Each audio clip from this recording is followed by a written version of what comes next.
Bonsoir, bonsoir, bonsoir la famille Générale 5 étoiles. J'espère que vous allez bien. Likez, partagez la vidéo dans tout le groupe. Comme annoncé depuis quelques jours,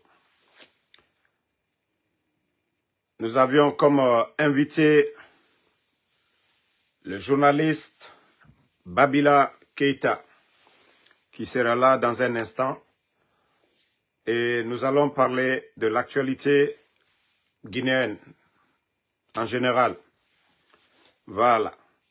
Donc, j'attends que Babila fasse signe. Et comme ça,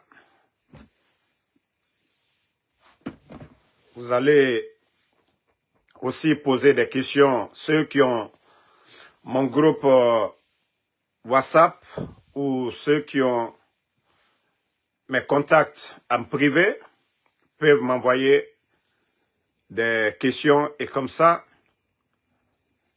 voilà, il va répondre.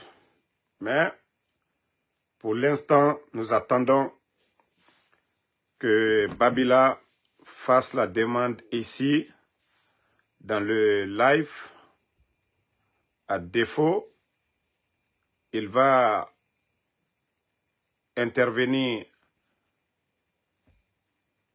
en appel, c'est-à-dire je vais l'appeler et comme ça, il va intervenir. Mais nous attendons, voilà.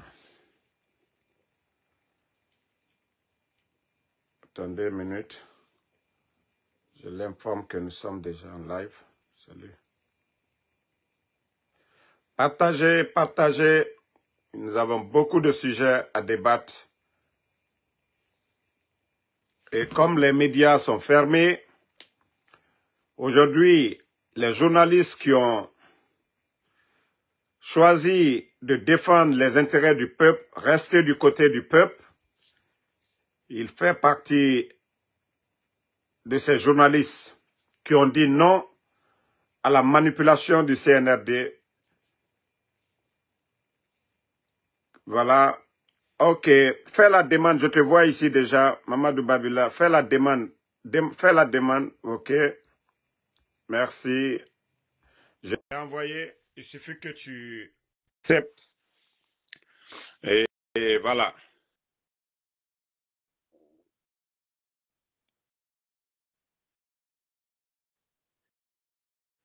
N'oublie pas, il faudrait que tu likes la page. Comme ça, c'est plus facile. J'espère que... mon Dieu, je ne vais pas connaître des soucis en faisant cela. Approuve.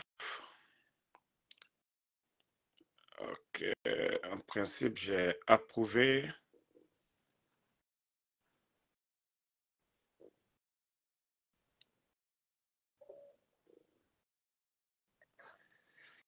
Bon. Allô, je crois qu'il est là. Attendons de voir. Si c'est un problème de connexion, on va voir.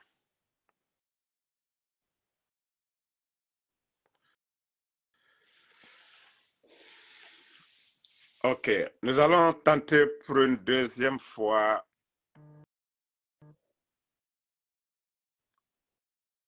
Ok.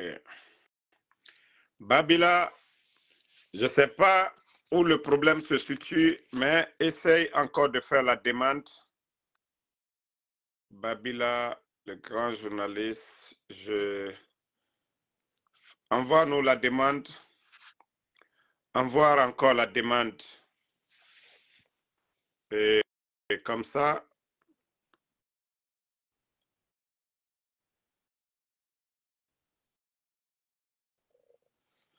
bon, moi, je n'arrivais pas à l'entendre. Il va encore amener la demande, faire la demande. On va aller.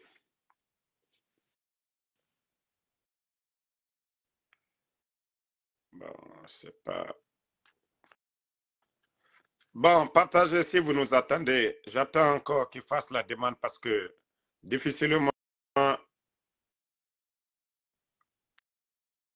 Voilà, il est là encore.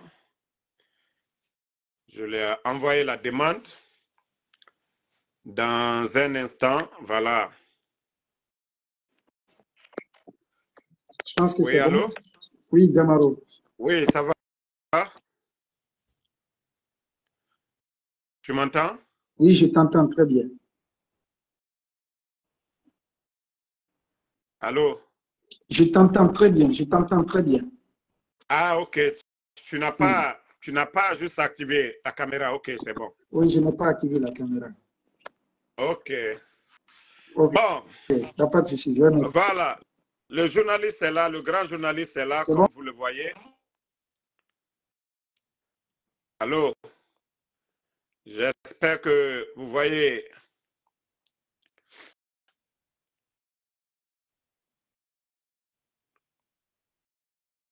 Bon, je ne sais pas, nous avons un problème de soucis techniques, mais nous allons faire avec. Nous n'avons pas le choix. Daouda Bangoura qui disait que le son est bon, mais moi, de mon côté ici, voilà, nous avons du mal.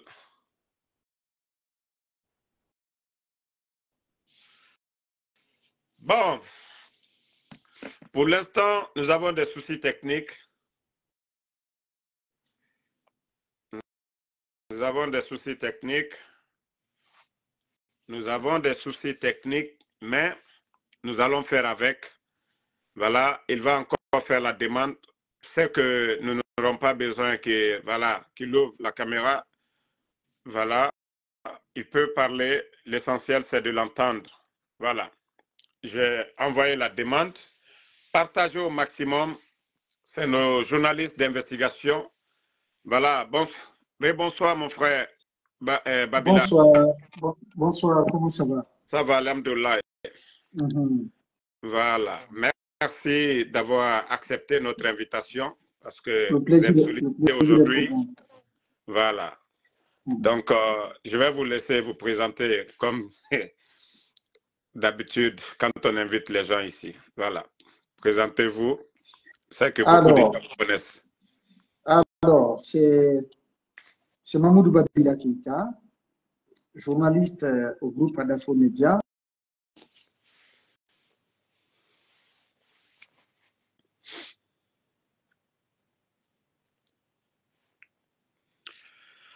Allah, franchement.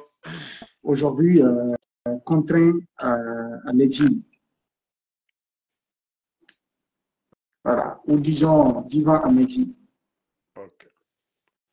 Donc, merci. J'espère que vous l'avez entendu. Et sans plus tarder, nous allons aller droit au but. Voilà, comme je vous ai annoncé, nous allons un peu parler de l'actualité du pays avec le grand journaliste Babila. Et voilà, Monsieur Babila,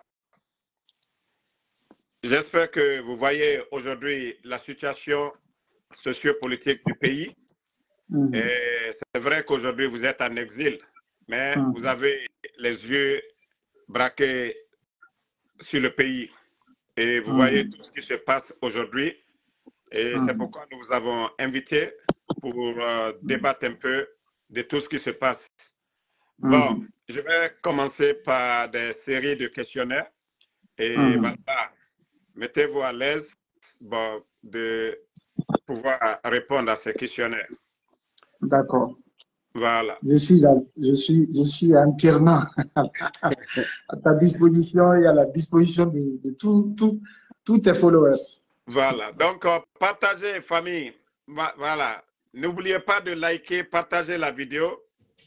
Voilà, maximum de partage. Donc, nous allons, si vous avez des questionnaires, comme je vous ai dit, vous pouvez m'envoyer, ceux qui ont mon numéro WhatsApp, vous pouvez m'envoyer sur mon numéro WhatsApp.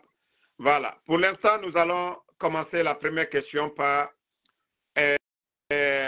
ton avis sur le délai, c'est-à-dire le chronogramme de la transition et qui n'a pas été respecté et qui a été encore une fois non respecté par les autorités de la transition, parce que nous avons tous entendu Mamadi Doumbouya lors de son adresse à la nation en fin d'année qu'il allait organiser des élections et voilà cette année. Mais vu ce que son premier ministre ou son ministre porte-parole du gouvernement raconte, nous voyons déjà que ça ne tient pas cette date. Donc, quelle est votre impression là-dessus? Alors, merci beaucoup, Damaro, pour l'invitation. Merci pour ton engagement pour la Guinée à défendre notre pays, à défendre l'intérêt supérieur de la nation, à défendre les valeurs cardinales qui fondent la vie d'une société normale, à défendre notamment les droits humains, la démocratie, l'état de droit, et bien la bonne gouvernance, etc. Ça, c'est un engagement citoyen qu'il faut saluer et encourager. Chacun de nous, qui qu'il soit, où qu'il soit, doit s'engager pour la cause de notre pays, la Guinée, parce que c'est ce que nous avons en commun. Et si ça va en Guinée, alhamdoulilah, c'est bon pour nous tous, mais si ça ne va pas, on ne peut pas avoir la tranquillité.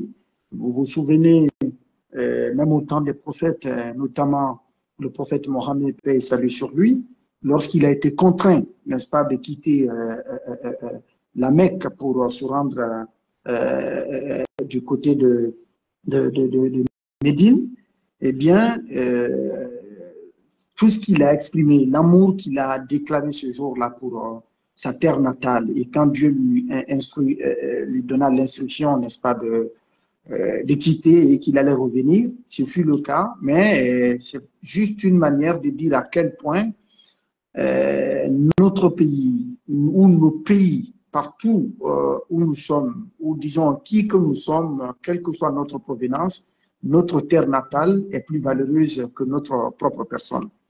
Alors, ceci dit que chaque Guinéen doit s'engager pour la cause de la Guinée, sans aucune distinction, sans aucune exclusion. Par rapport, n'est-ce pas, à ta question, Damaro, c'est avec une très grande déception qu'il faut parler de cette question de non-respect du chronogramme de la transition.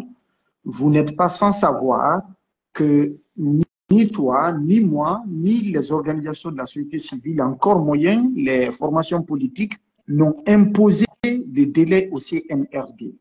C'est-à-dire, au moment où le pouvoir d'Alpha Condé tombait, la majorité des Guinéens avaient eu l'espoir, n'est-ce pas, que le CNRD allait pouvoir permettre à notre pays de se redresser, de repartir sur du bon pied, n'est-ce pas, réorganiser la vie politique, transmettre le pouvoir, n'est-ce pas, aux civils, à ce que nous puissions évoluer dans un cadre, n'est-ce pas, normatif, dans un régime civil, démocratique et légal.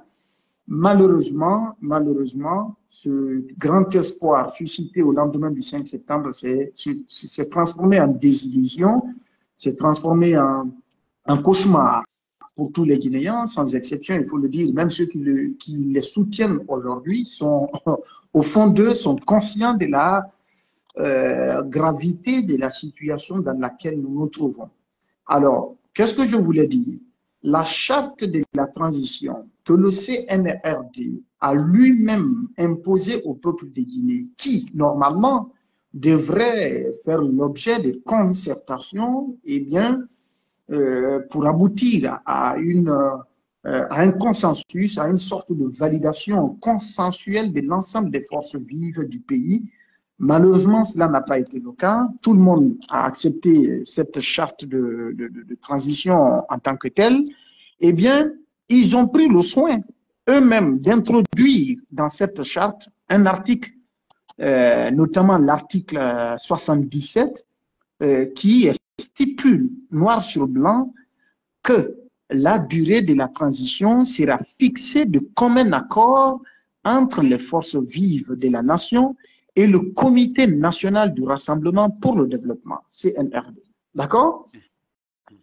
Très malheureusement, à l'attente, n'est-ce pas, de la réalisation ou du respect scrupuleux de cette disposition de la constitution transitoire du CNRD, on a assisté à quoi? À, n'est-ce pas, l'introduction, n'est-ce pas, de leur proposition auprès du CNT. Ils ont proposé au CNT un délai de 39 mois de transition. Le CNT a entériné, a fait une réduction de 3 mois pour entériner un délai de 36 mois, soit 3 ans de transition. Eh bien, on avait déjà, disons, on avait déjà fait environ un an. Et au-delà, n'est-ce pas, de cette convention qui a été entérinée par le Conseil national de la transition, au-delà de cette résolution qui a été votée par le Conseil national de la transition, le CNRD, à la faveur, n'est-ce pas, des négociations entre eux et la conférence des chefs d'État de la CEDEAO, était parvenu à un accord avec l'émissaire de la CEDEAO, comme quoi qu'il fallait justement tenir la transition au plus tard jusqu'au 31 décembre 2024. D'accord? Cette date a été entérinée avec au menu 10 activités. 10 activités qui, pour eux, étaient essentielles à cette transition. D'accord? Ils ont vanté ça partout, qu'il fallait impérativement réaliser ces 10 activités qui devraient, n'est-ce pas, aboutir au retour à l'ordre constitutionnel.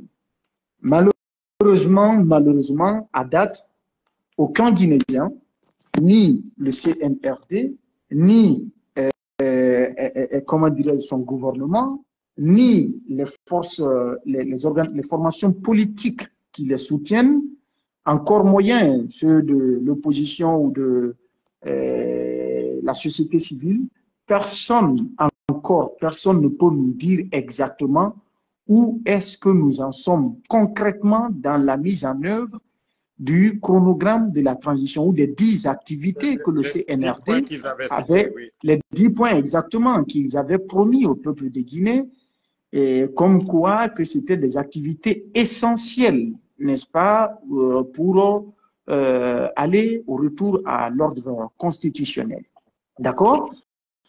Et donc, l'un des points clés sur lequel tout le monde était en train de chanter, notamment l'actuel Premier ministre, qui est M. Baouri, d'ailleurs, qui vous avait, à l'époque, avant d'être Premier ministre, lorsque nous l'avions interrogé chez nous, à Espace, il avait clairement indiqué que le RAVEC, qui est le recensement à vocation d'état civil, qui devrait permettre, n'est-ce pas, de tirer un fichier électoral. Alors, il nous avait fait croire que la mise en œuvre de cette activité était bien en cours et que le déroulement se passait bien. Très malheureusement, nous qui avions été pessimistes par rapport justement au respect des engagements, le temps, chaque jour que Dieu fait, le temps nous donne raison. Aujourd'hui, ce RAVEC-là est devenu un vieux souvenir. D'accord? Rien n'a été fait. De l'argent avait été déboursé, des milliards de francs guinéens avaient été décaissés dans le cadre de cette activité qui, malheureusement, ne nous a mené nulle part. Nulle part, absolument, parce qu'il y a des observateurs avertis, en tout cas. Exactement, des observateurs. Oui.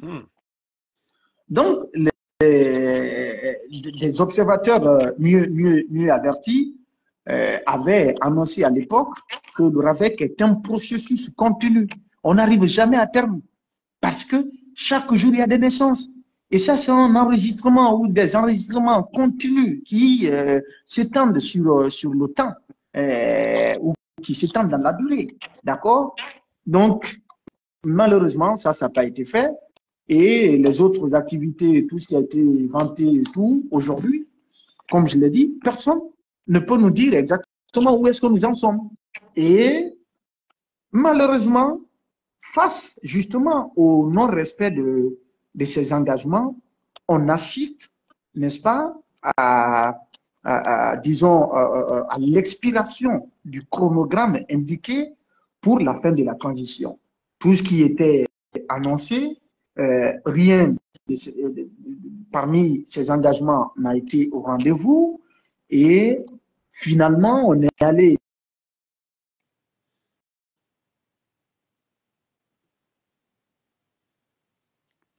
Allô?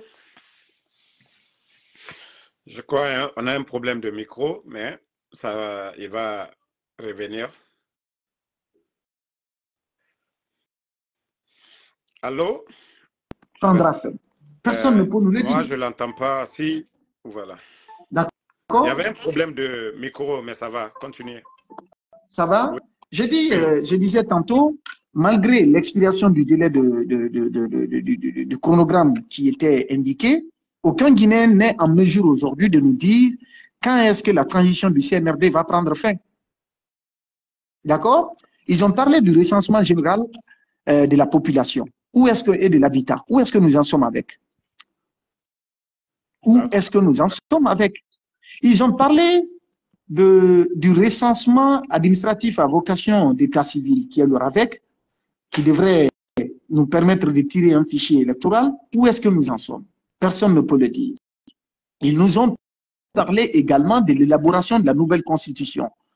Cette nouvelle constitution, elle est où? Personne ne peut nous le dire. Yeah. Et tout ce qui s'ensuit, tout ce que vous connaissez maintenant, qu'est-ce qui a été concrètement fait?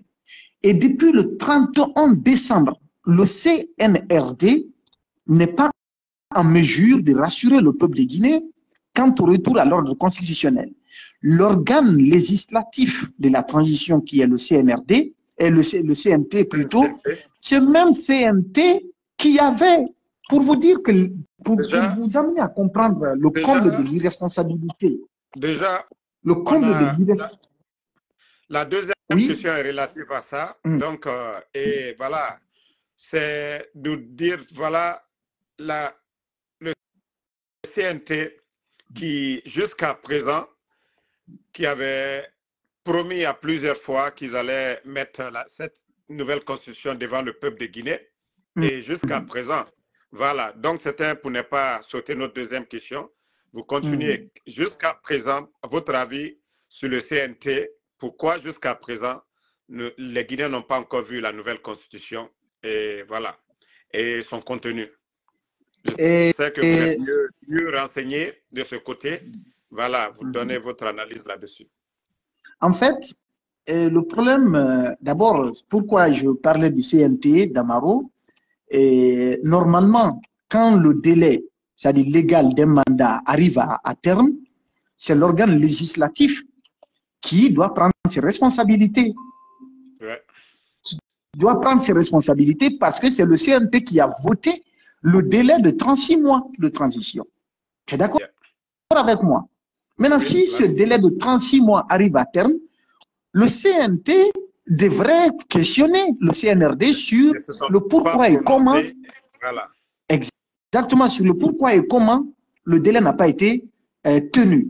Et quel mécanisme il faut employer désormais pour s'accorder, n'est-ce pas, sur peut-être un délai moratoire, un délai de grâce, permettant au CNRD de se rattraper pour aller vite vers, n'est-ce pas, la fin de la transition. Mais très malheureusement, depuis le 31 décembre, on est dans l'illégalité totale. On est dans l'illégitimité totale. Personne ne sait quand est-ce que ça va se terminer. Donc, le CNT ne dit rien.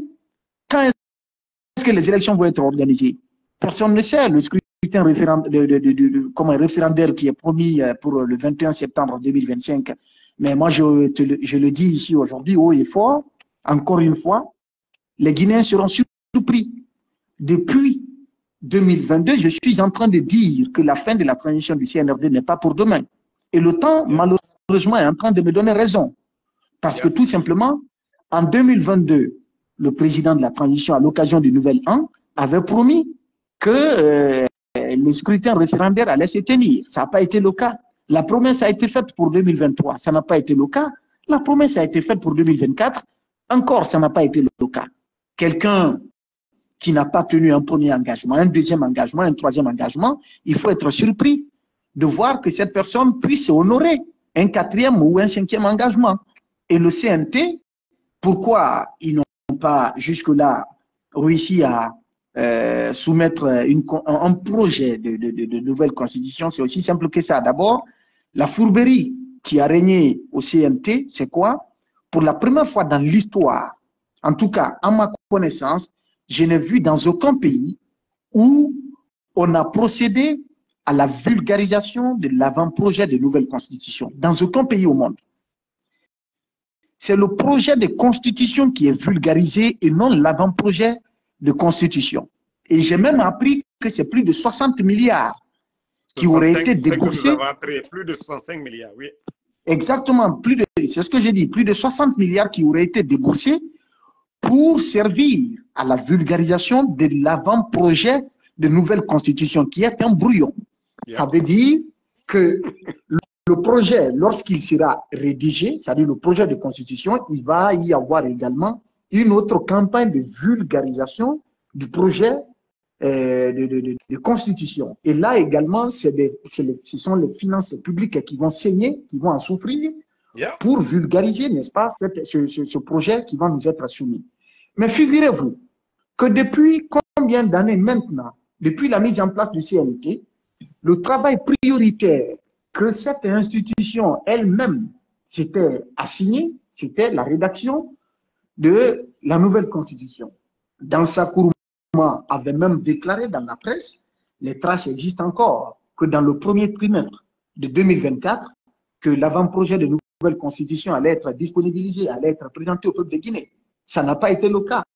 C'est en fin d'année 2024 que tout le monde a été servi par cet avant-projet de nouvelle constitution. Et après, dans le discours de Nouvelle An, au lieu que cet avant-projet de nouvelle constitution, qu'on en vienne à la correction ou même à consulter les universitaires, à consulter, n'est-ce pas, les catégories socio-professionnelles, ou en tout cas des intellectuels qui peuvent, des juristes également, des grands intellectuels qui peuvent, des scientifiques qui peuvent apporter les dernières corrections pour peaufiner, n'est-ce pas, la version finale. Au lieu qu'on s'attende à cela, eh bien, qu'est-ce qu'on voit? Le président déclare dans son discours de Nouvelle An, le 31 décembre 2024, qu'il va constituer un comité d'experts pour travailler sur l'avant-projet de nouvelle constitution. D'accord? Ça veut dire que ce comité d'experts peut, après avoir parcouru, n'est-ce pas, l'avant-projet de nouvelle constitution, peut décider de mettre à plat tout le travail qui avait été fait par le CNT, s'il ne trouve pas vraiment quelque chose de convenable dedans. D'accord? Ou ce comité d'experts, comment est-ce qu'il va être constitué? Sur la foi, quels vont être les critères de choix pour le choix n'est-ce pas, le choix des hommes qui vont constituer ce comité? Quand est-ce que ce comité va être mis en place? Et le travail de ce comité va s'étendre sur quelle période pour aboutir à un résultat? Rien de tout cela n'est communiqué. Et pendant ce temps, on nous dit que les élections pour la nouvelle constitution vont se tenir en septembre 2025. On est au mois d'avril, donc mai, juin, juillet, août. 4 mois nous séparent de septembre. Jusque-là, la version finale de cette constitution n'est pas disponible. Le peuple ne sait pas ce qui va être mis dedans. Est-ce que c'est pour nous surprendre à la dernière minute avec une constitution taillée sur mesure dont l'objectif principal ou l'élément essentiel qu'ils veulent introduire, c'est de permettre justement à Mamadi Doumbouya de se présenter candidat aux élections ou à l'élection présidentielle devant mettre fin à la transition. D'accord? C'est ce qui est recherché. En fait, toutes les manigances qui se font aujourd'hui, tout ce qui est en train de se passer aujourd'hui, c'est de permettre à ce que le pouvoir du CNRD, notamment de Mamadi Doumbouya, puisse se maintenir. mais ils ont du mal à convaincre le peuple de Guinée. C'est pourquoi tous les stratagèmes, toutes les manipulations sont en train d'être faites aujourd'hui pour aller dans ce sens. Or, permets-moi, Damaro, ils disent qu'il nous faut une constitution qui nous ressemble et qui nous rassemble. Une constitution qui défie le temps et la tentation des hommes, c'est-à-dire que personne ne puisse modifier. C'est ce qu'ils disent. Et l'exemple que le CNRD devrait donner pour rassurer le peuple de Guinée sur sa bonne foi, c'est-à-dire que n'importe qui viendra après le CNRD ne pourra pas tenter, n'est-ce pas, de modifier la constitution que le CNRD va soumettre à l'adoption du peuple de Guinée. C'était que le CNRD lui-même respecte scrupuleusement la charte que lui-même a imposée au peuple de Guinée.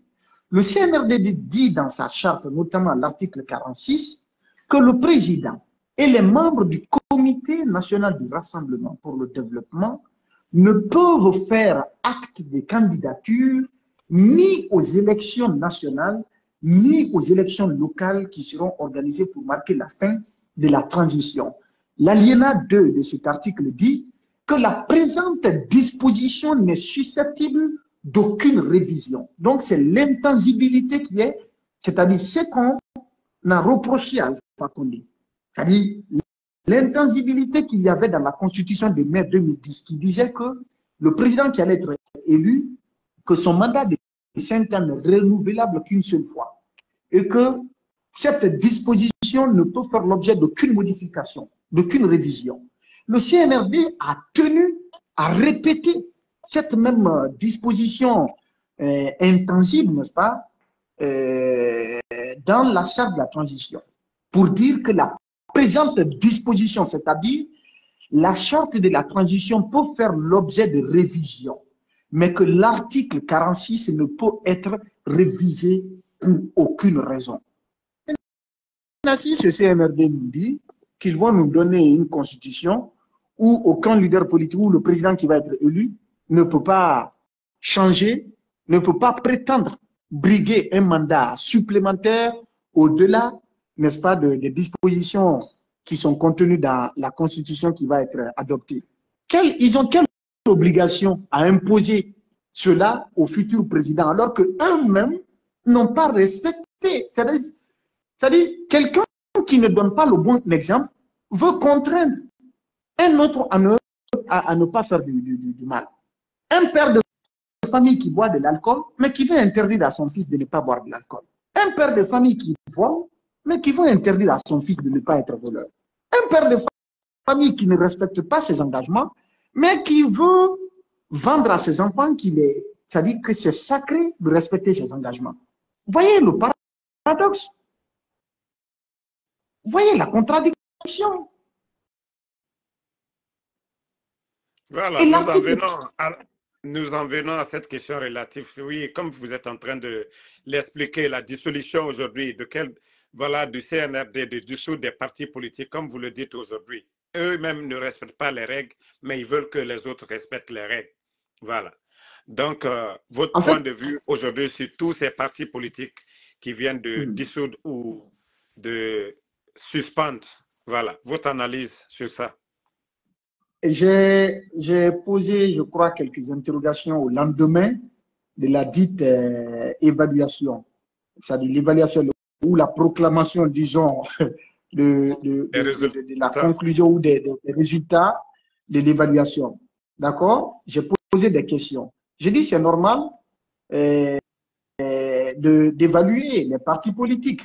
D'accord? J'ai dit c'est normal. En temps normal, c'est bien normal sur la foi justement des dispositions de la loi, de la charte des partis politiques. C'est pas mauvais qu'on veuille soumettre les partis politiques à une évaluation.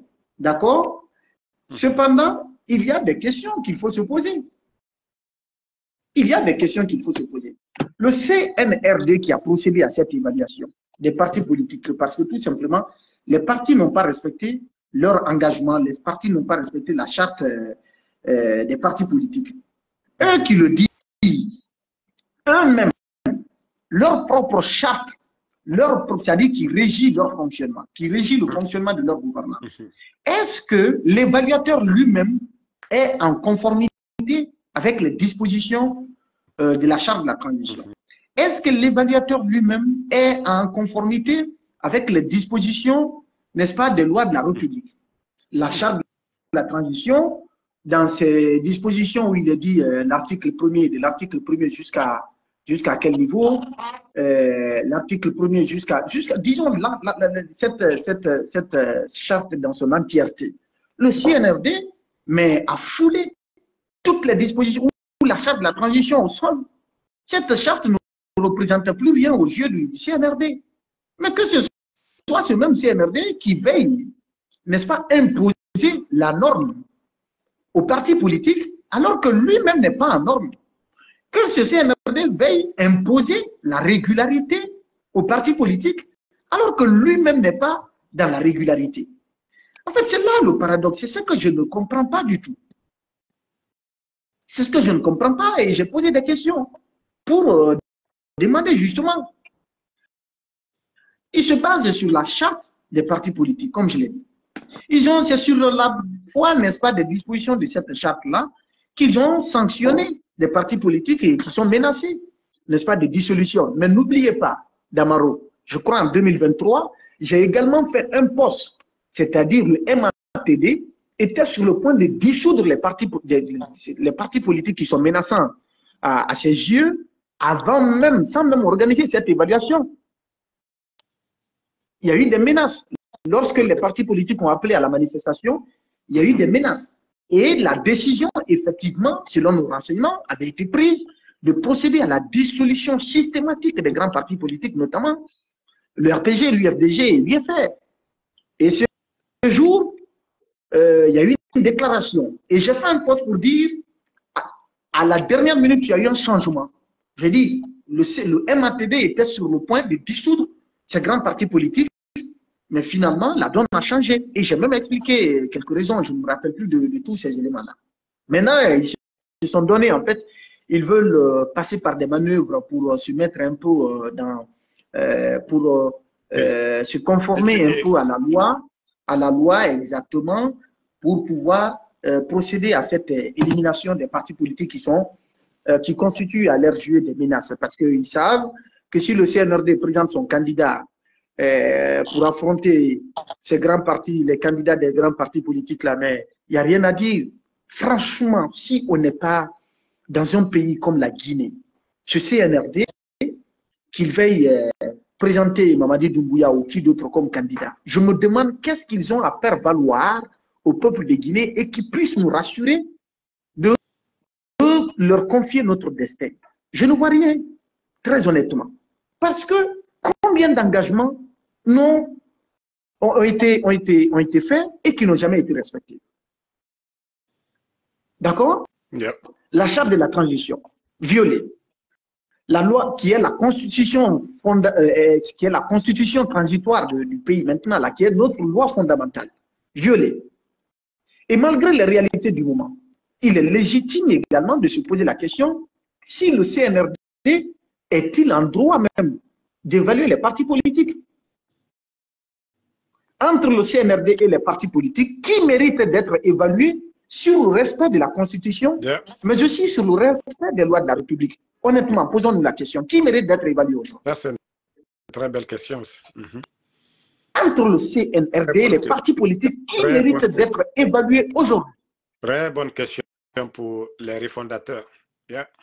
La charte de la transition, en son article 1er, 2, 8, 9, 10, 11, 12, 13, 14, 15, 17, 18, 19, 23, 29, 34, 46, 47, 55, 65 et 77 ont tous été violés systématiquement dans leur entièreté. Qu'est-ce qu'on peut attendre de ces gens-là? La quasi-totalité de la charte de la transition violée systématiquement, sans aucune considération, sans gêne. Mais au-delà, l'exemplarité, pour vouloir, comme je l'ai dit, imposer quelque chose à quelqu'un, il faut s'appliquer lui-même. Nul n'est au-dessus de la loi. On dit que tous les Guinéens sont égaux en droit et en devoir. Mais comment se fait-il que le CNRD se permet, c'est-à-dire se considère comme le permet tout, c'est-à-dire comme tout permis, donc eux, ils se permettent de foutre tout ce qu'ils veulent, mais les autres doivent être en règle avec la loi, en conformité avec la loi. Yeah. Il y a un paradoxe.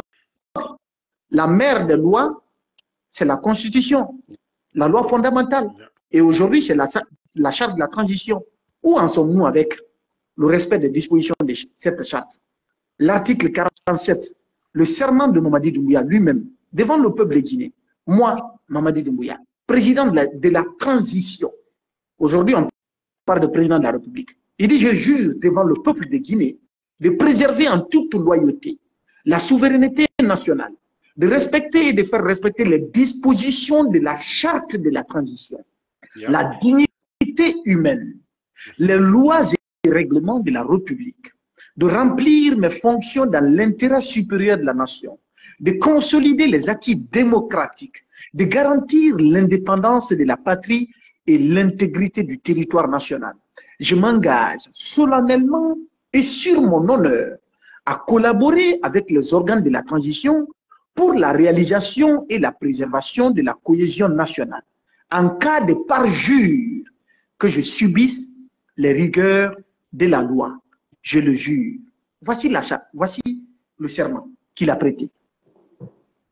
Damaro, entre vous et moi, et tous les internautes, tous les compatriotes guinéens qui sont à l'intérieur ou à l'étranger, par rapport au respect des dispositions de la charte, je les fais constater, les dispositions que je vous ai données, systématiquement violées.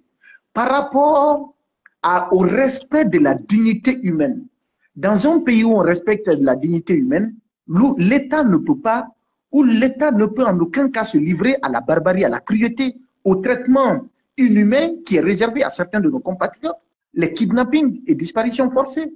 Où est le respect de la dignité humaine? Le respect des lois et règlements de la République. Mais si on va sur ce terrain également, mais c'est de la mer, c'est-à-dire une mer de violations, tout un océan de violations que le CNRD nous offre par rapport aux violations de toutes les lois et règlements en vigueur en République de Guinée. Et il dit qu'il remplit ses fonctions dans l'intérêt supérieur de la nation. Pendant que la nation est en train de s'effriter aujourd'hui. La cohésion sociale, l'ethnicité est devenue plus importante que la nationalité guinéenne sous la transition du CNRD. Les débats ethniques sont en train de s'intensifier, de s'amplifier. Cela se constate dans les nominations, cela se constate dans pas mal de choses. Et qu'a vu récemment, même les débats politiques sur les réseaux sociaux, chacun est amené à faire le repli identitaire aujourd'hui parce que tout simplement, le CNRD en a fait son sport favori. Voilà. Et on dit de consolider les acquis démocratiques. Les acquis démocratiques ont tué la liberté d'expression. Les acquis démocratiques, quiconque s'oppose à eux aujourd'hui est à abattre, est à faire disparaître. C'est ce que la démocratie enseigne. Maintenant, quel est le bon exemple que le CNRD est en train de donner au peuple de Guinée? Les tueries, la répression sauvage, les kidnappings, les disparitions forcées, le détournement à ciel ouvert. C'est quoi le bon exemple? Est-ce qu'eux-mêmes, ils sont fiers de leur gouvernance? Voilà un peu la question d'Amaro. Donc, par rapport justement à ta question, tu vois un peu ce que ça veut dire, l'évaluation des partis politiques. C'est juste une manière, et tout est en train d'être fait aujourd'hui, je vais le dire, au mois de janvier 2025, j'ai donné l'alerte le 26 janvier, comme quoi le CNRD avait réussi à infiltrer les partis politiques et par la complicité des cadres de ces trois grandes formations politiques, l'UFDG, l'UFR et le RPG, le CNRD était en train d'œuvrer à ce que tous ces partis soient déplumés, soient affaiblis, créer le désordre au sein de ces partis politiques. Et je le dis avec preuve à l'appui. J'ai des éléments sous la main. Il y a même des formations politiques, notamment l'UFDG, où des cadres ont enregistré des réunions de la direction nationale du parti pour déposer l'enregistrement sonore là à la présidence. Ils ont été reçus par plusieurs fois. De l'argent, des milliards ont été déboursés. Wow. Ça, Incroyable. je le dis, il y a des leaders, il y a des cadres de ces partis politiques aujourd'hui. Vous entendez? Si je peux leur mettre au défi qu'ils sortent pour faire des déclarations publiques contre le CNRD, ils ne le feront pas.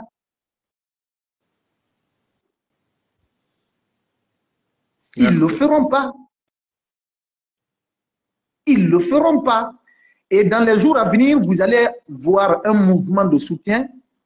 Dans les jours à venir, vous verrez un mouvement de soutien qui va sortir des rangs de ces partis-là. Un mouvement de soutien qui va sortir des rangs de ces grands partis politiques-là. C'est tenu par des responsables de ces partis. D'ailleurs, la quatrième question, c'est ça, et de nous parler un peu de tous ces mouvements de soutien. Vous pouvez continuer.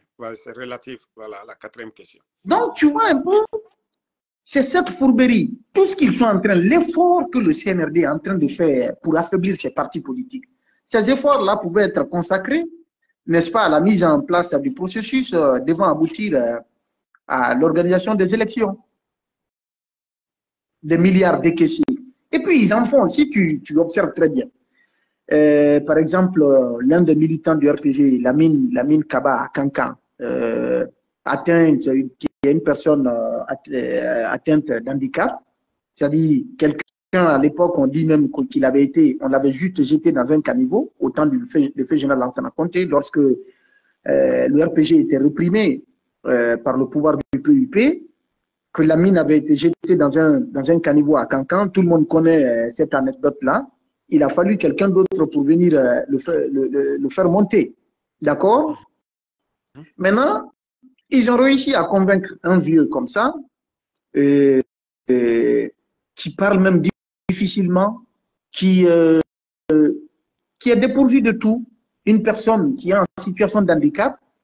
Eh bien, lorsqu'ils ont réussi à le faire porter un bazin avec la photo du président de la transition et les écritures de Simandou 2040, ils en ont fait un objet de propagande, de campagne, comme un trophée de guerre. Tu te poses la question, mais c'est quoi l'objectif de ces gens-là? Qu'est-ce qu'ils recherchent? En quoi, c'est-à-dire X ou Y que vous a rallié peut constituer une victoire pour vous? C'est ça le développement d'un pays? C'est ça un projet de développement? C'est ça on appelle construire un pays, c'est-à-dire X ou Y a quitté son parti pour rejoindre le CNRD. C'est ça la victoire? C'est ce que le peuple de Guinée a besoin? C'est ce qui va construire les routes? C'est ce qui va faire les hôpitaux, etc. etc. Yeah. Mais où est-ce que nous en sommes? Mais tous ces mouvements de soutien d'Amaro, ce n'est pas une première. Les Guinéens, peut-être, parfois, les gens oublient très vite. Ça ne nous mène nulle part. Et j'ai fait une analyse sur ça également, qu'il y a deux catégories de Guinéens. Toujours les mêmes personnes. Toujours. Il y en a depuis le temps de Sékou. Leurs pères ont été des mangeurs de sacrifices. Yeah. C'est-à-dire, ils n'ont rien réussi dans la vie. Ils ont élevé leurs enfants dans les sacrifices des pouvoirs publics ou des hommes d'État. Ils invoquent la richesse des hommes d'État. C'est dans toutes les catégories socio-professionnelles. L'héritage là est en train d'être perpétué par les enfants de ces personnes-là. Il y en a également qui s'en foutent carrément de ce qu'adviendra l'avenir de ce pays. Eux, c'est l'intérêt, l'immédiat qui les intéresse. Mais Damaro, que le CNRD donne des milliards à ces mouvements de soutien, à ces jeunes démagogues qui font de la malhonnêteté. Et d'ailleurs, c'est le lieu de rappeler cette assertion du président Ablaye Wade qui dit « Dis-moi quelle est ta jeunesse, je te dirai quel est l'avenir de ton peuple. » Une jeunesse dépourvue qui se livre, n'est-ce pas, à la mendicité aujourd'hui, mais c'est inquiétant. Le CNRD devrait être inquiété parce que si ils veulent du bonheur pour la Guinée, s'ils veulent le bien de notre République, le CNRD ne devrait pas perpétuer un héritage aussi malhonnête, un héritage aussi malheureux que la démagogie à outrance qui est en train de s'institutionnaliser dans notre pays. La malhonnêteté, c'est-à-dire toutes les valeurs morales, sont en train de disparaître aujourd'hui dans notre société. Il faut s'en inquiéter. C'est une dérive. C'est très dangereux pour l'avenir de notre pays. Maintenant, à ces gens-là, à qui on donne des milliards, Damaro, ce que beaucoup de gens ne comprennent pas, je vais d'abord, sans même parler de ces gens-là, ceux qui leur donnent des milliards, de 1958 à aujourd'hui, Damaro, donne-moi le nom d'un seul. Ton téléphone bouge beaucoup. Yeah. Ah d'accord, désolé. Maintenant, ça va? Ça va. C'est bon. Maintenant, ça va? C'est bon, c'est bon. Voilà. Damaro. Oui, c'est bon, ça va. D'accord. J'ai dit, avant même de parler de ces mouvements de soutien à qui les gens à qui on donne des véhicules, ou des 1 milliard, ou des 200 millions, ou 100 millions, je ne sais combien, tous ces gens-là qui prennent des t-shirts. En 2020, on a vu la même chose. Toi-même, tu as du RPG, donc tu sais, toutes ces campagnes ont été menées. Maintenant, ce sont eux qui sont en train de soutenir le CNRD aujourd'hui. C'est les mêmes, c'est-à-dire, celui qui est là, on vient là pour le soutenir. C'est-à-dire, c'est tout ce qui importe. Ils gèrent le pays aujourd'hui, oui, voilà. Tout ce qui importe certains Guinéens, c'est les intérêts, c'est les petits intérêts momentanés. Mais je pose cette question-là, n'importe quel Guinéen, commençant par toi, Damaro. Donne-moi le nom d'une seule personnalité publique depuis 1958 à maintenant qui s'est servi des ressources publiques, qui a détourné de l'argent, qui a fait de la corruption, qui est devenu immensement riche. Tout le monde, dont tout le monde parlait, ou que tout le monde connaît, ou que tout le monde a connu, depuis Sékou Touré à maintenant, et qu'on dise que jusque-là, sa famille continue de baigner dans la richesse. Donne-moi le nom d'une seule personnalité. Il n'y en a pas. Bon, c'est pour te dire. On dit le bien mal acquis ne profite. Voilà.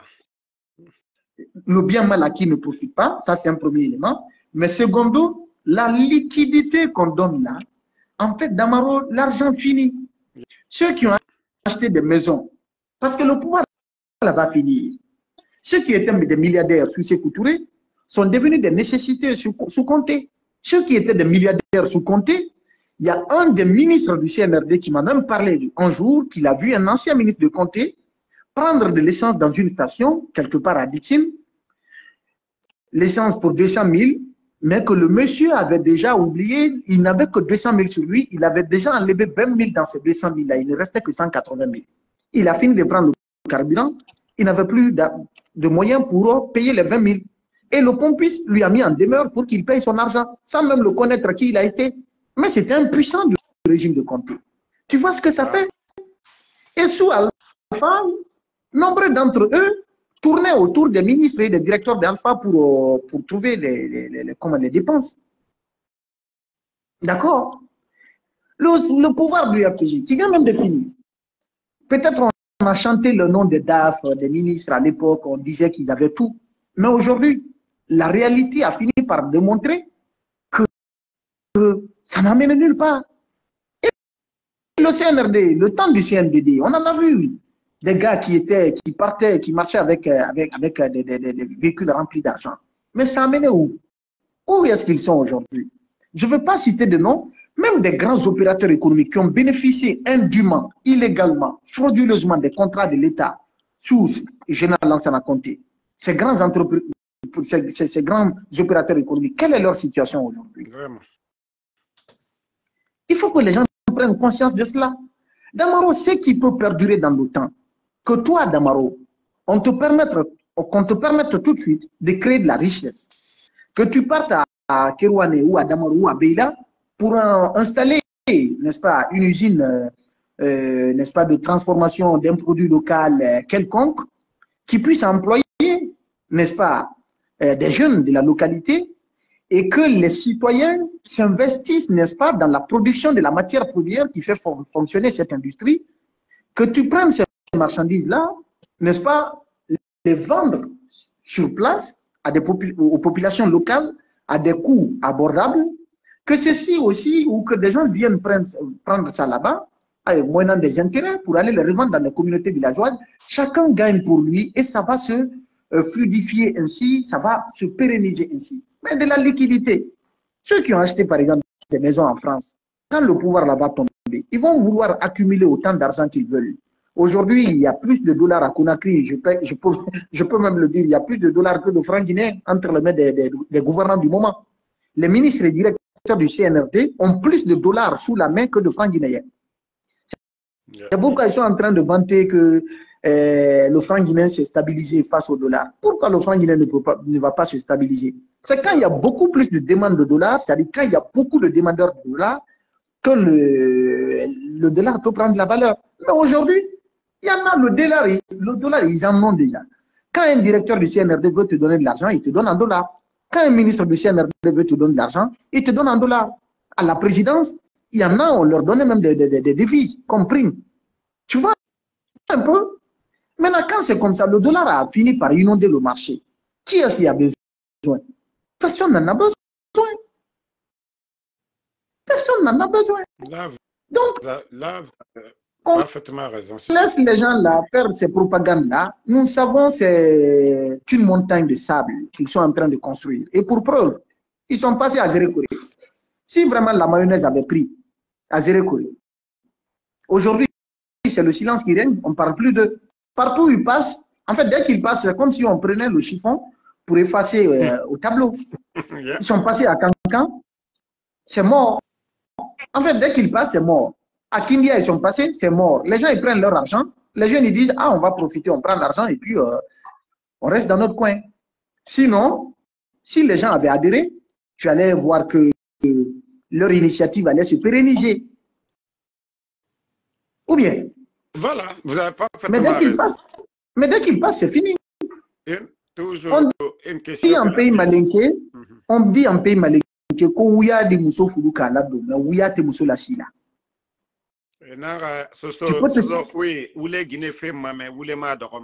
N'est-ce pas? Kaban, on dit qu'il ne sert à rien de montrer un ancien grenier vide à ta nouvelle femme si tu n'as pas de nouveau grenier qui se trouve être déjà rempli. Quand on c'est-à-dire, il y a que c'est ce grenier-là que je remplissais chaque année. Mon frère, c'est pas ça. Il faut lui montrer le grenier qui se trouve être déjà rempli et qui lui garantit qu'elle n'aura pas faim chez toi. Le CNRD, en fait, le peuple n'est pas dupe quand même. C'est pourquoi j'invite toujours les gens, quel que soit ce qu'on peut reprocher à la gouvernance d'Alpha Condé, faites un parallèle entre la gouvernance d'Alpha et celui du CNRD. Le transport entre Cancan-Conakry, c'était combien? Le transport entre Cancan et Conakry-Zérékoré, c'était combien? Et c'est combien sous le CNRD? Le carburant était vendu à combien? Et c'est combien sous le CNRD? Voilà. Le marché, le sac de riz était vendu à combien? Et c'est combien sous le CNRD? Le bidon d'huile était combien? Et c'est combien sous le CNRD? Le sac de sucre était combien? De la farine était combien sous Alpha? Et c'est combien sous le CNRD? Des ciments, ainsi de suite. En fait, c'est aussi simple que ça. Il faut être en défaut d'esprit pour ne pas pouvoir faire une telle analyse ou une telle comparaison. Ou bien Damaro, ça aussi c'est simple quand même. Oui, tu ne sais pas d'où tu vas, tu ne sais pas où tu vas, mais tu sais d'où tu viens. Là, tu as parfaitement raison. Donc, on continue avec la question suivante. J'espère que vous avez vu ces images où les patrons des PDG, voilà, des sociétés, des entreprises de construction, vous avez vu les images, voilà, que je passe actuellement, ces images des PDG et qu'on a fait jurer pour signer des contrats de route. Quelle est votre analyse de... Damaro, quand j'ai vu ça, très honnêtement, jusqu'à 5 heures du matin, aujourd'hui, je n'ai pas pu dormir. En fait, j'ai écrit. À chaque fois que j'écris quelque chose pour exprimer ma colère face à cette faillite hors du commun de notre État, je me dis que non, ce n'est pas le bon texte en fait. Je suis resté à écrire. Finalement, je me suis perdu. Je n'avais plus d'inspiration. Ce n'est qu'aujourd'hui, dans la matinée, j'ai colmaté un truc que j'ai mis sur la place publique. Damaro, bon sang de bon Dieu.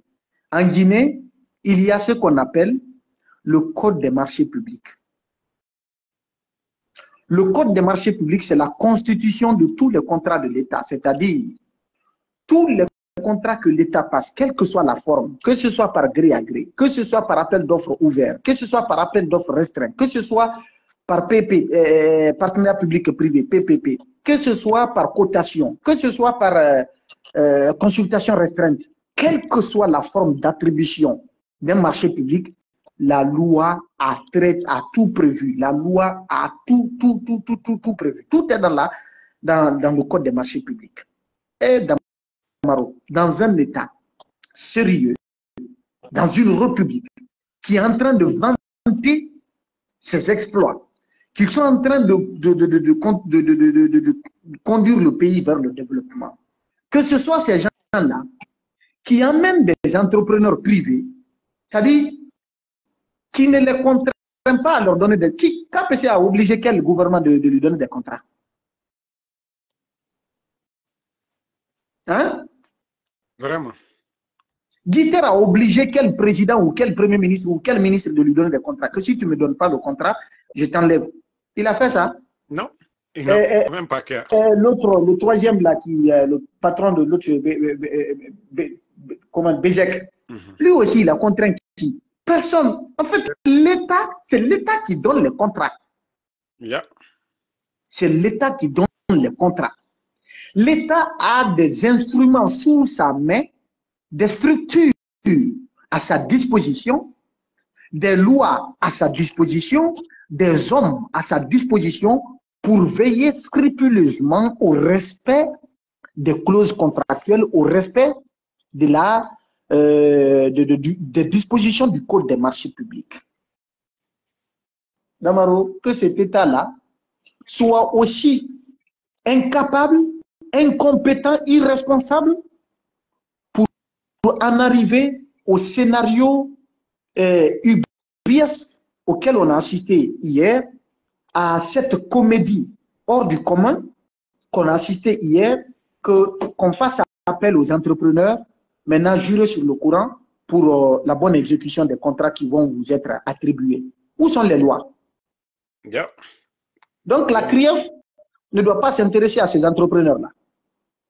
Le Code des marchés publics qui sanctionne la non-application correcte des dispositions du Code des marchés publics, qui sanctionne la non-exécution correcte, n'est-ce pas, des clauses contractuelles avec les entrepreneurs.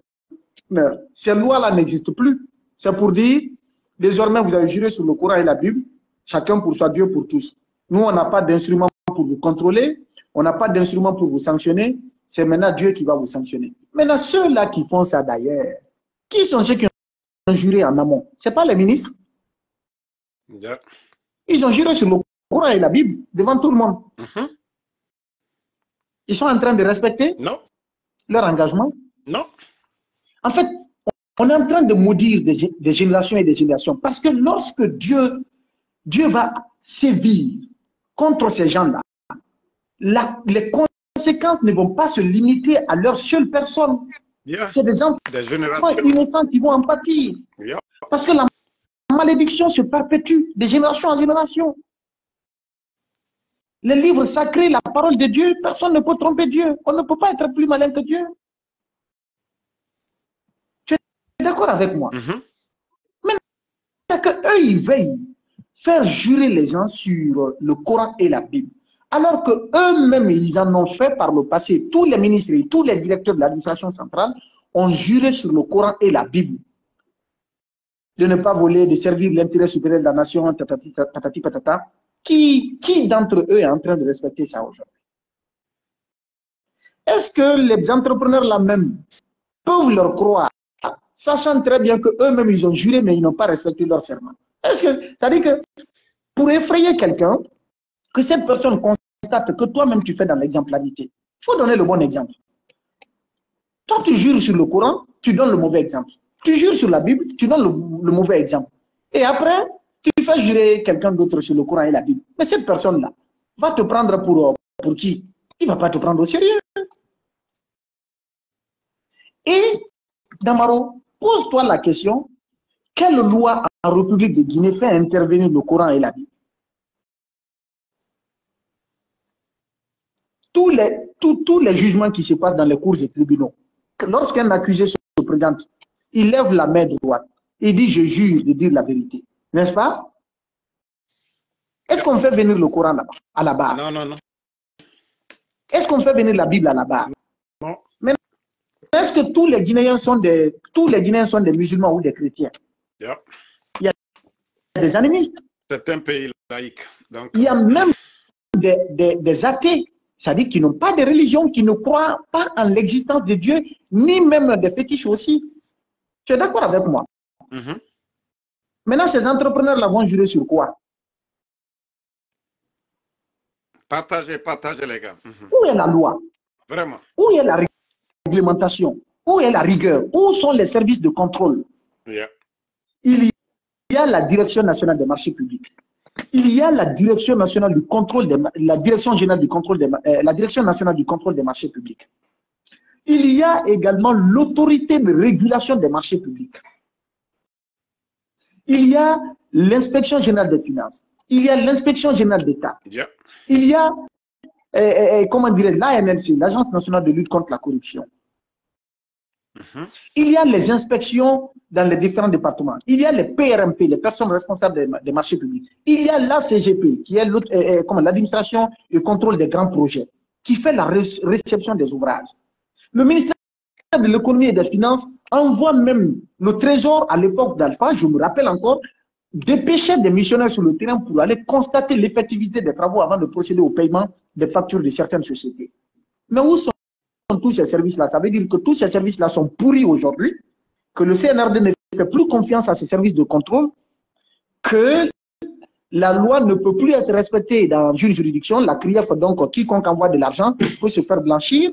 Donc, il n'y a aucun élément aujourd'hui qui puisse contraindre les entrepreneurs à respecter les clauses contractuelles. Rien ne peut les effrayer, rien ne peut les arrêter. Le dernier recours, c'est le Coran et la Bible. Le dernier recours, c'est le Coran et la Bible.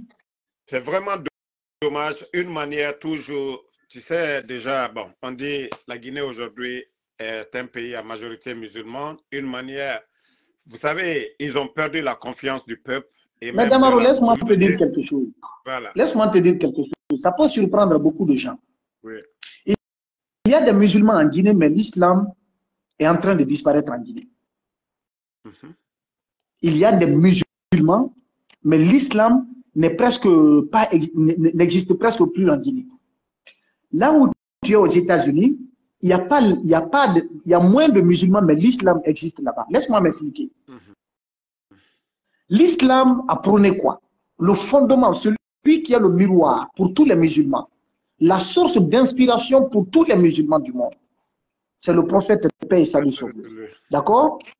Et le prophète a toujours insisté sur quoi? Sur le bon comportement. Lui-même, il a été glorifié par son Seigneur à cause de son comportement, son bon comportement.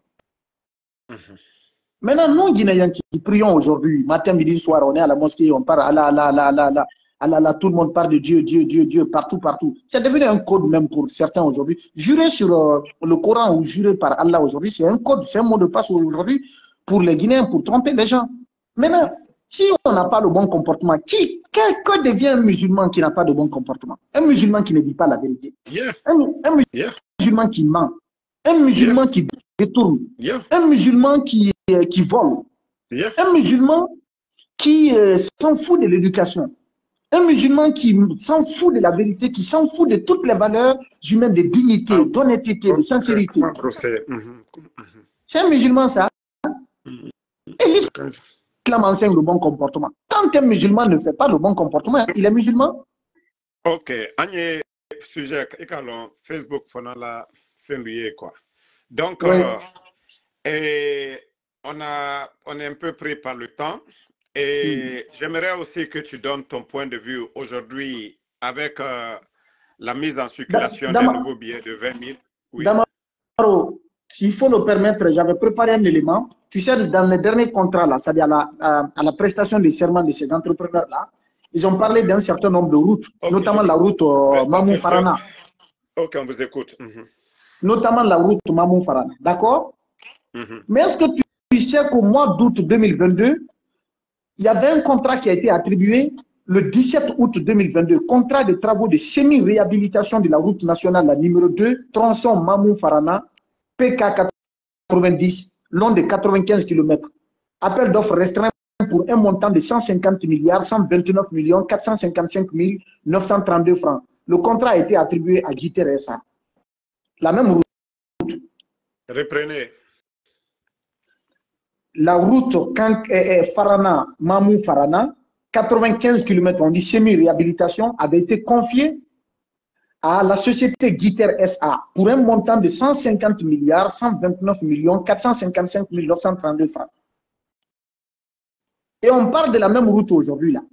Sur le même tronçon, le 12 août 2022, contrat de travaux de semi-réhabilitation de la route nationale numéro 5, tronçon Mamou-Pita. On parle aujourd'hui de Mamou-Labé, n'est-ce pas? Il y a un contrat qui a été attribué en 2022, Mamou-Pita, pour un montant de 200 milliards 84 millions 977 787 francs. Le contrat a été attribué à Guiter, à Gicopress.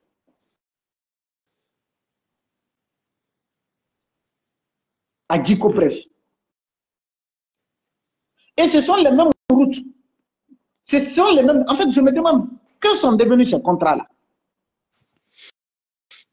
D'abord, je pose la question, quels sont devenus ces contrats? Non. Encore, le 24 août.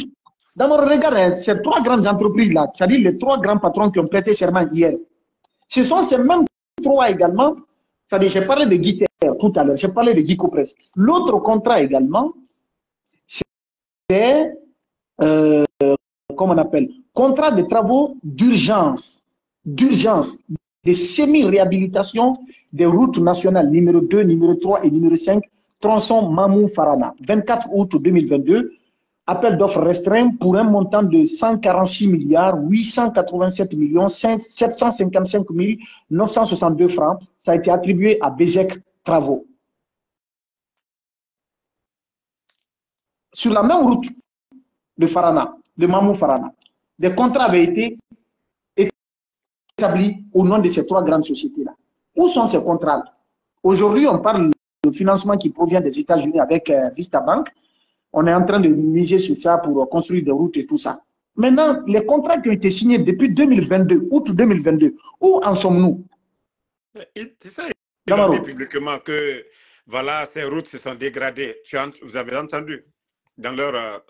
Mais qu'est-ce qui a été fait? Nous qui pratiquions ces routes-là, qu'est-ce qui a été fait véritablement? Moi, j'ai pratiqué cette route-là combien de fois? Voilà. Combien de fois? Et on parle de la route aujourd'hui, Kagbele, jusqu'à où? Jusqu'à Kouria, je ne sais pas. Cette route-là avait été attribuée également en 2022, Damaro. Non, mais c'est extraordinaire. C'est extraordinaire. Mais en fait, si vous voyez aujourd'hui, vos médias sont fermés, c'est à cause de tout ça. Les critiques, les investigations. Et pour cacher tout ça, c'est pourquoi ils ont fermé ces médias.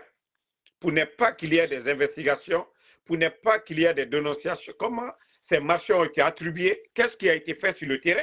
Ça, c'est le rôle des journalistes. La réhabilitation de la route Kolabui, Boké, Sangaredi, 92 km, y compris les voiries, dont 17 km à Boké, un contrat de gré à gré, qui a été attribué le 12 octobre 2022 à 487 milliards 646 millions 217 388 francs au groupement Enan Chine, Bézek et Bézek, un consortium d'entreprises, donc guinéens et étrangers. Un Guinéen et un étranger, et une société étrangère. Où en sommes-nous? En fait, alors que la loi dit qu'on ne peut pas faire un contrat sur un contrat. Donc moi, je me demande, c'est le même contrat et les montants qui avaient été annoncés là, qu'est-ce qui a été fait? En fait, je ne me retrouve pas dedans, en fait. Je n'arrive pas à comprendre, Damaro. En fait, moi, ce que je n'arrive pas aussi à comprendre, il y a des entreprises aujourd'hui, ils n'ont ni de machines, ils n'ont absolument rien, mais ce sont eux qui ont les contrats. Le 12 août 2022, le 12 août 2022, contrat de travaux de semi-réhabilitation de la route nationale tronçon Kagbele, Sumba, Khorira et contournante Kagbele sur 1,8 km. 1,8 km, l'eau 5, 58 milliards, 58 milliards, 644 millions, 403 815 francs. Encore, ça dit, je me demande, où allons-nous avec ça? Je n'arrive pas à comprendre en fait, sauf si on m'explique Franchement, que sont devenus ces contrats-là par rapport aux contrats qu'on est en train d'annoncer là et dont les États-Unis, l'ambassade des États-Unis même a parlé, que les routes vont, avec l'accompagnement des États-Unis, à travers Vista Bank, que des routes vont être construites. Et donc, on sort quelques jours après, les 3 entrepreneurs sont présentés devant tout le monde. Les 18 km entre Kishidougou et Gekedou, n'est-ce pas, qui sont avec Guiter depuis KPC, Dicopress depuis combien d'années, hein? Ils ont signé un avenant le 12 août 2022 encore pour un montant de 13 milliards 213 millions 347 422 francs avec Dicopress. Cette route-là, elle est finie. Il faut se poser la question. Mais au-delà, Damaro, au-delà, la route Symphonia T7 à Kagbele. Damaro, tu sais que ce contrat est donné à Dicopress? Non, c'est maintenant tu sais ça? C'est maintenant que j'apprends. Et tu sais que de l'argent avait été payé. Moi, je te donne les dates et les montants qui ont été payés à Dicopress. Okay. Les dépenses à régulariser au titre des exercices 2018 à 2021 au niveau du ministère de l'économie et des finances. Quand on dit les dépenses à régulariser, ils disent les techniciens connaissent le terme là. Paiement de lettres de garantie Dicopress. Et je donne l'avis. Je donne la date, c'était le 2 janvier 2018. L'avis, c'est FT 18 00 23 93 25. Le montant, c'est 13 milliards 684 millions 139 049 francs guinéens. Lettre de garantie, payée encore la même date pour Dicopress, DAR, dépenses à régulariser, 9 milliards 999 millions 036 875 francs. Encore une troisième lettre de garantie pour Dicopress, 13 milliards 684 millions 139 000 comme à la date du 17 avril 2018. Une quatrième lettre de garantie pour Dicopress, le 17 avril 2018. Je peux donner le numéro du portefeuille, du dossier et tout, l'avis, numéro de l'avis, tout. Quatrième lettre de garantie, 9 milliards 999 millions 36 875 francs, payé encore à Dicopress. Encore une autre lettre de garantie, le 4 juillet 2018, encore lettre de garantie pour Dicopress, 13 milliards 684 millions 139 049 francs. Une cinquième lettre, d'abord, 1, 2, 3, 4, 5. Une sixième lettre de garantie pour Dicopress, le 4 juillet 2018, encore pour un montant de 9 milliards 999 millions 036 francs. Damaro, au lieu de faire jurer les entrepreneurs sur nos courants, pourquoi ne pas auditer les marchés publics? Quand Alpha était nouvellement venu, tous les contrats qui ont été passés sous le CNDD, le ministre Kerfala Yansane avait fait auditer ces marchés-là. Il y a des centaines, voire des... Il y avait combien de milliers de contrats qui avaient été établis, qui ont été complètement, disons, révoqués. C'est pourquoi vous avez entendu, quand Alpha était nouvellement venu, des entrepreneurs qui disaient « l'État nous doit de l'argent, on a préfinancé des contrats, on a préfinancé. » D'ailleurs, le préfinancement n'existe pas en marché public. Ça, c'est la fourberie, c'est de la tromperie, c'est le détournement, c'est la corruption. Le préfinancement n'existe pas dans les termes ou dans le code des marchés publics. Peut-être au niveau des PPP, partenariats publics et privés. Quand c'est les étrangers, eux, ils donnent par exemple 85%, l'État paye une contrepartie de 15%. Mais à dire qu'on fait le préfinancement des travaux, ces termes-là, ça n'existe même pas dans les lois de la République. C'est de la fourberie, c'est de la tromperie. J'ai donné, et ça, c'est pour la route Kagbele, Symphonia Kagbele, pour un montant de plus de 400 milliards de francs guinéens, qui a été donné à Dicopress. Où en sommes-nous? La route Kondembadou, la route Kishidougou, les 18 km Kishidougou-Djekedou, au temps du ministre Yayaso, ils ont enlevé le marché à Dicopress. Mais après, je ne sais pas par quel miracle, le ministre est revenu encore sur sa décision pour dire au bailleur, qui est la banque islamique, que KPC revient encore, que Dicopress revient encore dans la danse. Nous avons tous ces dossiers-là sous la main. Ok, pour Et des raisons la loi dit, toi, Damaro, si on te donne un marché, tu n'exécutes pas bien, la loi te sanctionne. On peut même t'interdire de participer aux appels d'offres. Pendant une période donnée, pendant 5 ans, on te dit, l'État ne te donne aucun marché. Pourquoi on laisse la loi pour aller faire recours au Coran et la Bible? C'est-à-dire, on parle du Coran et de la Bible, mais ces gens-là même ne croient Voilà. qu'à l'animisme, en fait. Merci, mon frère Babila, pour cette explication. Et au fait, nous sommes un peu pris par le temps. Voilà. Donc, nous allons terminer avec la dernière question. Et les jours à venir, nous pourrons vous inviter pour venir vraiment parler de ces sujets sensibles à la population guinéenne, expliquer, voilà, ce qui fait que le pays ne bouge pas. Et deux questions. C'est à vous maintenant, par où vous allez commencer. Et grâce à accordé à Dadis et la réaction des Nations Unies sur ça aussi, et finalement les nouveaux billets qu'ils viennent d'injecter aujourd'hui, et votre analyse sur ça. Voilà. On va commencer par les nouveaux billets. C'est de la planche à billets qui arrive. D'abord, il faut se poser la question, où sont partis les 5 000 milliards que le gouvernement du CNRD avait empruntés dans les réserves des banques primaires auprès de la BCRG. Qu'est-ce qui a été fait dans les 5 000 milliards? Il doit y avoir un audit autour de ça. Il doit y avoir vraiment, il faut qu'on nous dise comment les 5 000 milliards avaient été dépensés. Aujourd'hui, ils sont en rupture. Ils ont dilapidé les ressources publiques. Tous les fonds qui avaient été bâtis sous l'époque d'Al, ils sont venus, ils les ont engagés tout de suite dans les travaux publics, notamment la rénovation des voiries urbaines de Conakry et autres. Tous ces projets-là. Moi, je mets quiconque au défi, par exemple, de nous montrer un seul chantier qui a commencé à l'initiative du CNRD, financé par le CNRD et abouti par le CNRD. Yep. Un seul ouvrage public, c'est-à-dire un projet de grandes infrastructures, un projet d'infrastructure de grande envergure, qu'on nous montre les ponts dont on parle, comment dirais-je, Bambeto par exemple, le financement a été obtenu par Mamadi Camara au niveau de Abu Dhabi, et 36 Kagbele, tout ça là, ça avait été obtenu sous Alpha Condé, donc on ne revient pas sur ça. Maintenant, pourquoi les nouveaux biais? Parce qu'ils ont fini de dilapider les ressources publiques, les régies de recettes ne sont plus en mesure de faire fonctionner l'État. Les impôts, comment dirais-je, les impôts, les recouvrements des impôts au niveau des impôts, c'est en deçà aujourd'hui des objectifs. Au niveau des douanes également, pareil. Parce que on sait comment l'État est en train de fonctionner. C'est la kleptocratie. C'est l'oligarchie qui règne. Ils sont en train de dilapider un peu partout.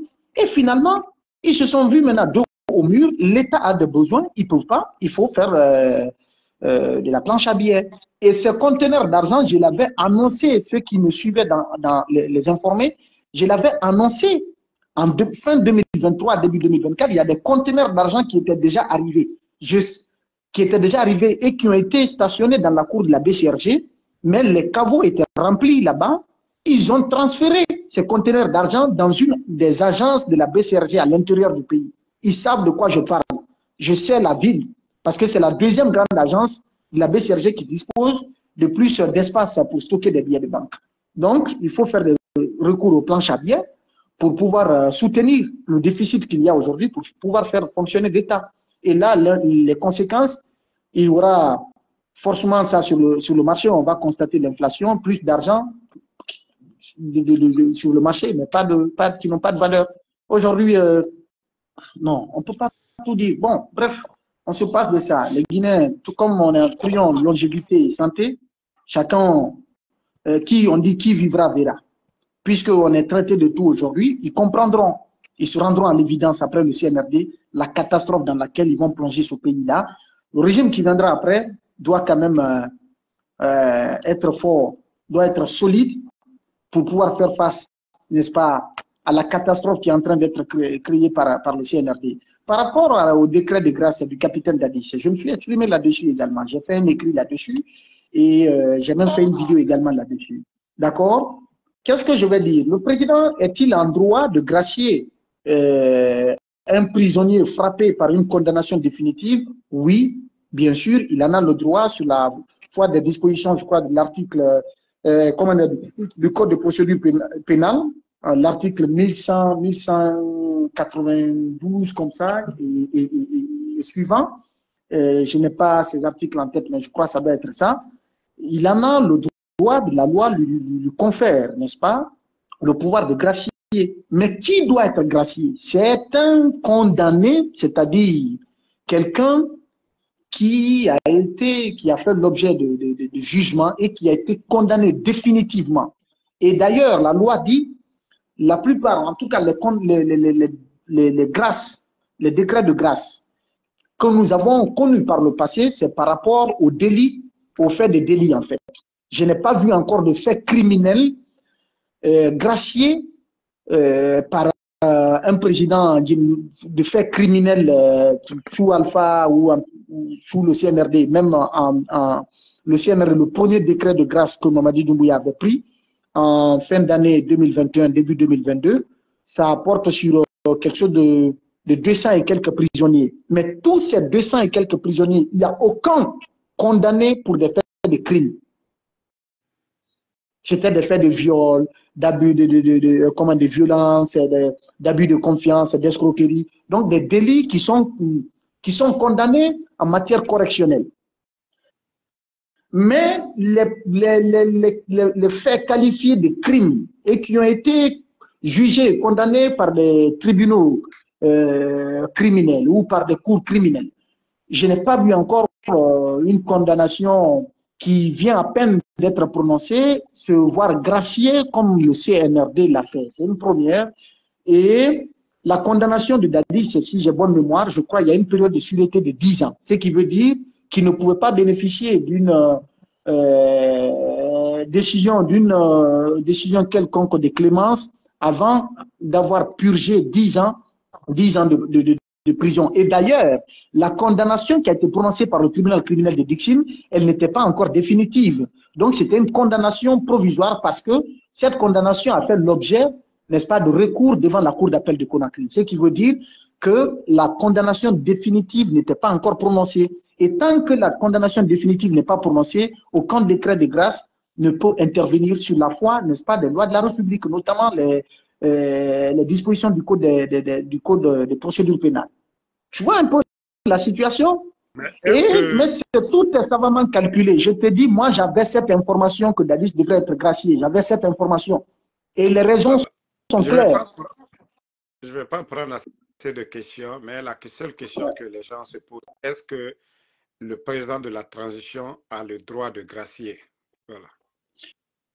Oui, il a le droit de gracier. Il a le droit, effectivement, c'est-à-dire la loi lui confère le pouvoir de gracier des détenus frappés par la condamnation définitive et exécutoire. Mais Dadis n'a jamais été frappé par la condamnation définitive et exécutoire. Jamais. Ça, c'est un premier élément. Secondo, il faut se poser la question, Dadis a été retenu dans les liens de la culpabilité pour des faits de crimes contre l'humanité au même titre que Coplan, au même titre que Kebro, au même titre que Blaise, comment on appelle, que Michel, ou comment il s'appelle, c'est ça? Le monsieur là, comment il... Ainsi de suite, tous ces accusés-là. Mais pourquoi avoir particularisé pour gracier exclusivement le capitaine Dadis? Et la raison qui est invoquée, d'ailleurs, le décret de loi, le décret de grâce, n'impose aucune raison. C'est-à-dire le président ne motive pas son décret de grâce. Mais on dit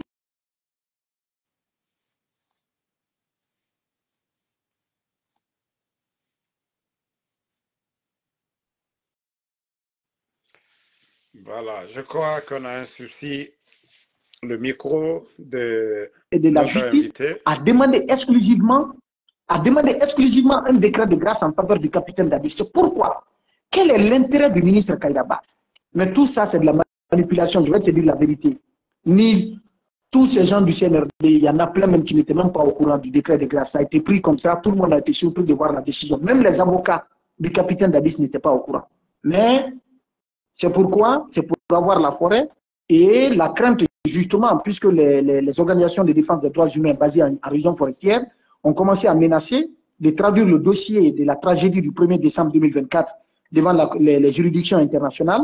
Ils ne veulent pas du tout entendre parler de ça. Donc, ils se disent, c'est le capitaine Dadis qui peut amener la forêt à rallier la cause du CNRD, ainsi de suite. Mais ce qu'on a refusé à Dadis en 2009, c'est la forêt qui va accepter ça en 2025. En fait, on n'est pas bête quand même. On n'est pas bête.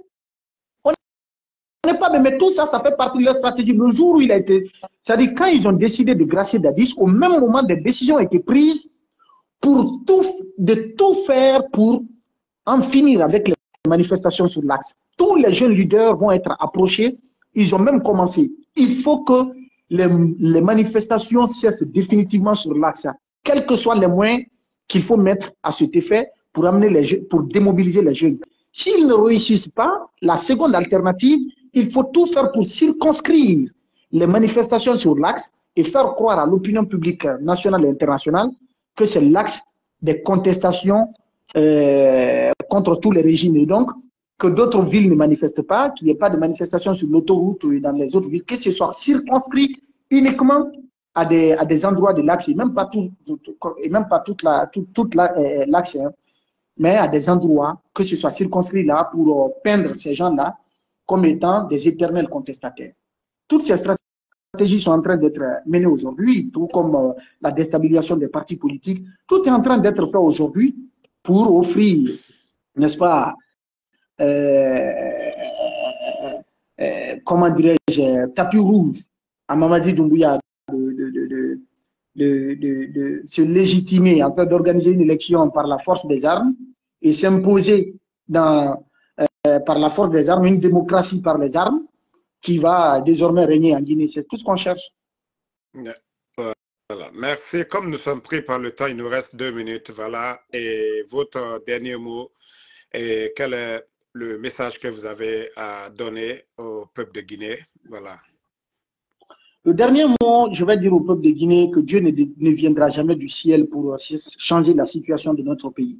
Il nous revient à chaque Guinéen de mener cette lutte patriotique, cette lutte citoyenne pour la cause de notre pays, parce que si nous sommes là aujourd'hui, il y en a qui se sont sacrifiés pour nous. Il y en a qui ont tout sacrifié. On parle de Samori Touré, d'Alpha Yaya et de tous les autres résistants à la pénétration coloniale. C'était justement pour notre dignité. On parle des pères de l'indépendance qui ont lutté justement pour nous enlever dans la colonisation. C'était pour nous, pour le devenir de ce pays-là. Eh bien, il y en a également qui se sont battus sous Conté pour qu'il y ait le multipartisme. C'était pour la démocratie, c'est nous qui sommes là aujourd'hui. D'accord? Il y en a qui se sont battus également pour la libéralisation des ondes. Et en 2005, on a obtenu ça. Les radios privées ont commencé. Le CNRD, après des décennies d'existence, le CNRD est en train, n'est-ce pas, de fouler au sol cette loi démocratique aujourd'hui. La liberté d'expression est devenue quelque chose de négociable aujourd'hui avec le pouvoir. Tous les médias sont devenus presque les relais de communication du CNRD. On ne trouvera pas le bout du tunnel dans cette résignation ou dans la malhonnêteté. Pour qu'on en vienne à l'abolition de l'esclavage, il a fallu que des Noirs s'élèvent pour contester, pour défendre leurs droits. L'affirmation de l'identité culturelle des Noirs, ça a été l'une des premières thématiques de la littérature africaine, portée, n'est-ce pas, par les intellectuels africains d'alors, le Martiniquais Aimé Césaire, les Léopold Sédar Senghor, etc., etc. C'était leur thématique à l'époque. À l'époque des indépendances également, ils ont dénoncé la colonisation pour dire que toutes les nations du monde, Dieu ne viendra jamais pour développer ces nations-là. Il y a eu les Martin Luther King, il y a eu les Malcolm X pour défendre la cause des Noirs, à ce qu'on en vienne à l'abolition de l'esclavage. D'accord? Pour que les Noirs soient considérés aux États-Unis, dans tous les pays du monde, il a fallu des luttes. Pour que la France devienne ce qu'elle est aujourd'hui, pour que l'Angleterre, l'Allemagne, tous ces pays-là se développent, ils ont traversé justement des périodes sombres comme celles que nous sommes en train de vivre aujourd'hui sous le CNRD. Mais il a fallu des engagements patriotiques, il a fallu des luttes acharnées dans des peuples. En fait, le pouvoir appartient au peuple. C'est au peuple, n'est-ce pas, de se battre pour son avenir, de se battre pour son destin, de se battre pour son bien-être. Si vous avez des dirigeants inconséquents, des dirigeants insoucieux de votre situation, des dirigeants qui font dans la cupidité, dans la kleptocratie, des dirigeants qui sont des corrompus, qui font dans le détournement des deniers publics, qui n'ont pas le bien-être collectif, eh bien, il vous revient de prendre vos responsabilités pour dire on en a marre, et la loi nous confère ce droit-là, Et on peut le faire pacifiquement pour dire, pour désapprouver, n'est-ce pas, la conduite de la transition actuelle par le CNRD, pour également dire non à la confiscation du pouvoir, comme nous l'avons fait en 2009, pour dire niet, il faut qu'il y ait des élections libres, crédibles et transparentes, permettre au peuple de Guinée de choisir, n'est-ce pas, celui qu'ils veulent avoir à la tête du pays. Au lieu de vouloir faire dans les manœuvres malsaines, malpropres, malhonnêtes pour disqualifier X ou Y, laissez le soin au peuple de disqualifier qui ils veulent et de porter qui ils veulent à la tête du pays. Vous avez pris des engagements que vous ne respectez pas. Et qu'est-ce qu'on peut retenir de vous? Vous donnez des mauvais exemples. On vous a respecté, on vous a soutenu, on vous a cru. Malheureusement, le temps révèle que vous ne faites que faire dans la tromperie, dans la fourberie, dans la manipulation. On ne peut pas construire un État dans le mensonge. Ce n'est pas possible. Quel que soit le mensonge, finira par s'écrouler. Aux jeunes de comprendre. S'ils veulent, s'ils ne comprennent pas, ce n'est pas le destin à Babila Soul qui se trouve être compromis. C'est notre destin à nous tous. C'est l'avenir de notre pays. L'avenir des futurs de nos enfants et de nos petits-enfants. Parce que eux qui sont là aujourd'hui, ils ont tous leur famille à l'étranger. Tous les premiers responsables du CNRD ont leur famille à l'étranger. Leurs femmes et leurs enfants sont en train de faire de grandes études.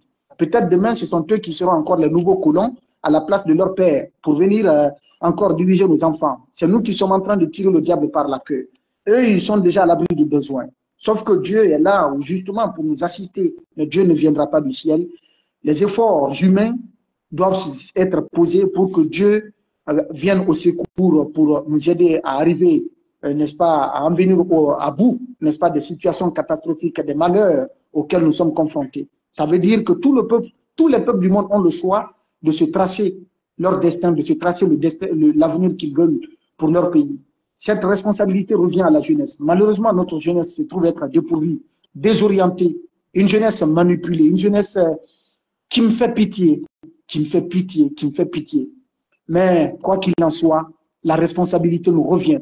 Si on faillit à notre devoir de citoyen, on dit que la jeunesse vit dans la vigueur. Et c'est en nous, ce n'est pas les vieux qui feront ça à notre place. C'est à la jeunesse de prendre ses responsabilités. Aider ce pays à retrouver le souffle normal, à revenir sur du bon chemin, à renouer avec la démocratie, l'état de droit, le respect de la dignité humaine, à favoriser le bien-être collectif de l'ensemble des Guinéens. Sans aucune distinction d'ethnie ou de religion ou de région. Non, nous sommes tous des Guinéens. On a la seule nationalité. Nous vivons sous le même drapeau, sous la même devise. Nous utilisons la même monnaie. Nous nous sommes mariés entre nous. Nous avons des familles. On est liés culturellement, socialement, sur tous les plans. À nous de prendre notre responsabilité. Le CNRD a intérêt de comprendre qu'on peut tromper une partie du peuple tout le temps. On peut tromper tout le peuple pendant un temps, mais pas pour tout le temps. Tous ceux qui sont soucieux du bien-être, de la paix, de l'harmonie, de la culture sociale, de l'unité nationale aujourd'hui, doivent interpeller ce CNRD à céder le pouvoir. Mais très malheureusement, je le réitère encore une fois, je le dis, la fin de la transition du CNRD, ce n'est pas encore pour demain. Et le CNRD n'organisera aucune élection en Guinée. Il faut l'écrire. Il faut l'écrire. Le CNRD n'organisera aucune élection. Ils n'ont même pas l'intention de le faire. Ils ne le feront pas parce que tout simplement, ils veulent se maintenir dans la durée illégalement par la force des armes. C'est aussi simple que ça, je l'ai dit. Et donnons du temps au temps. On verra. J'ai commencé à dire ça en 2022. On est en 2025. Continuons. Merci Observons. beaucoup. Merci. Merci beaucoup, mon frère. Merci. Et aux auditeurs, voilà, c'est le grand journaliste Babila qui a accepté notre invitation. Et nous allons encore l'inviter sur ce plateau s'il accepte prochainement pour débattre de d'autres sujets. Vu que les médias sont fermés, même lui, c'est pourquoi je dis nous sommes fiers de lui, nous sommes fiers de tous ces journalistes aujourd'hui qui continuent à dénoncer. Voilà, donc en tout cas, merci beaucoup d'être passé et voilà, à la prochaine pour d'autres sorties. Merci beaucoup Merci. à tout le monde. Merci. Merci. Voilà, Merci. merci d'avoir partagé et à demain, Inch'Allah, pour d'autres directs compte tenu du temps. Voilà, merci beaucoup à tout le monde. Voilà, et à demain, Inch'Allah, nous sommes pris par le temps. Désolé, voilà. un rendez-vous, donc je dois me rendre là-bas. Merci à tout le monde. Abaka Kouyaté, ma soeur Fanny, Mohamed Kondé, Noan Keita, merci à vous. Merci à Lelouma Jules Changel, voilà, Fatmata Keita, Ouri Yali Balde, Fatmata Diallo, merci à vous. Mohamed Kourouma, merci à vous. Merci Suleiman Doumbouya, merci à vous. Soumaoro Kanté, merci à vous. Merci à Alexandre Pivi, Ansou Zenab Kondé, merci à vous. Kamara Mousto, voilà. Gigan, unité 224. Camille Le Marouane, merci à vous. Abaka Kouyaté, Alseni Bari, Sidiki BMV Kamara, merci à vous. Merci à Hassan Bari. Nouan Keita, merci à vous. Merci à Kania Diallo. Vous êtes nombreux. Ben Salah Kamara, merci à vous. Aïcha, voilà. Diaré Lamine, merci à vous. Merci Alassane Kondé. Merci à Abaka Kouyaté. Voilà. Merci à Mamadou Adamabari. Kande Mamadi, Papi, Sekou Papus Kourouma, merci à vous. Bonne soirée à tout le monde. Inch'Allah, on se reprend demain pour